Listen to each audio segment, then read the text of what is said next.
Ya, Assalamualaikum warahmatullahi wabarakatuh. Hmm, Kembali lagi di konten Melek Jumatan, di mana hari ini masih ditarakan ya. Nah, sholat Jumat tadi cukup singkat gitu ya, materinya terkait hutang, ya, bagaimana hutang itu. Sebetulnya kalau dalam kondisi yang normal, ideal itu tidak kita lakukan. Kira-kira poin pentingnya itu sih yang disampaikan khotib gitu ya. Tapi ada beberapa penjelasan-penjelasan yang mungkin bisa nanti bermanfaat.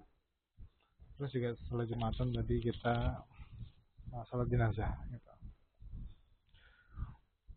Nah, jadi uh, khotib di hari ini tuh menjelaskan beberapa hal gitu ya, terkait hutang, khususnya ke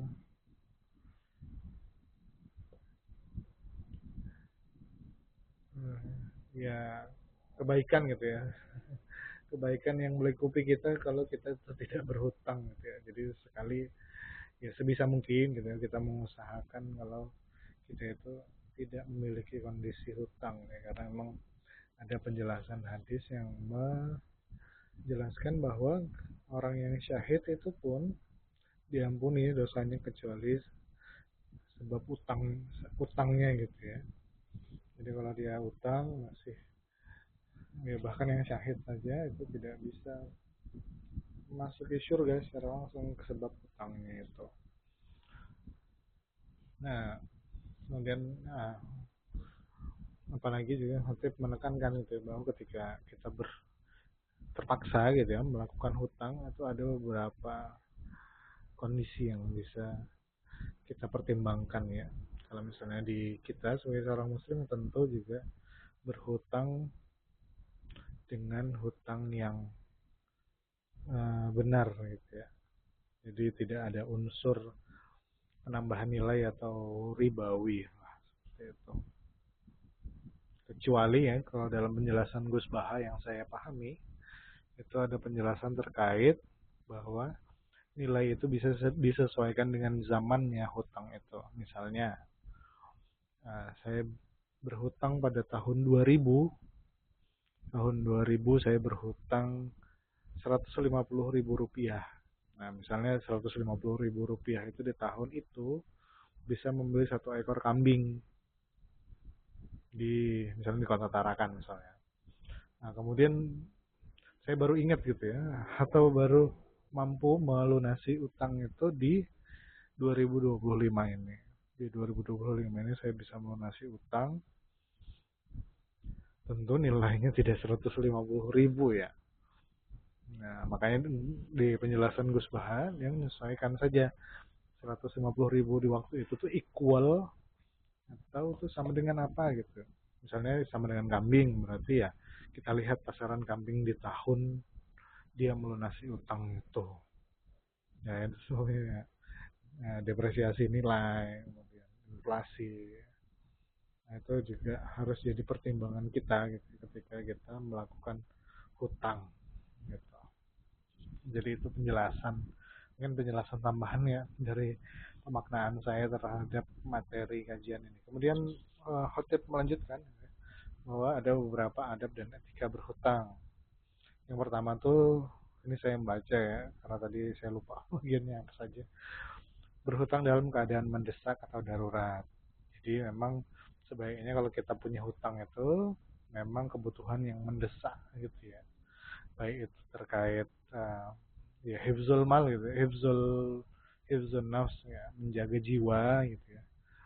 Yang misalnya kalau kita nggak makan, maka kita akan punya ya, potensi untuk sakit kemudian meninggal karena tidak makan itu, maka dibolehkan untuk berhutang yang kebutuhannya itu ya mendesak, bukan kebutuhan konsumtif gitu ya.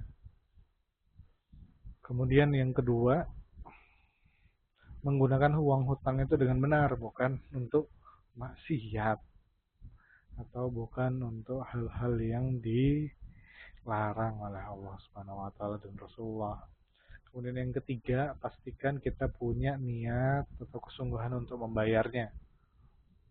Gitu. Karena ketika orang berniat atau mempunyai kesungguhan untuk membayar, maka Allah akan bantu dia dengan memudahkan jalan-jalannya.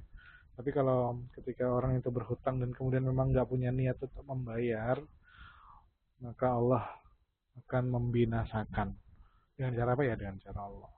Gitu. Kemudian yang selanjutnya juga mencatat perjanjian secara tertulis dan bersaksi. Gitu ya. Jadi yang meminjamkan dan peminjam itu harus ditulis gitu ya. Walaupun tidak harus diketik gitu ya. Yang penting harus disaksikan, ada saksinya, ada penghutangnya, baik itu tanda tangan, perlu materai juga gitu untuk memperkuat,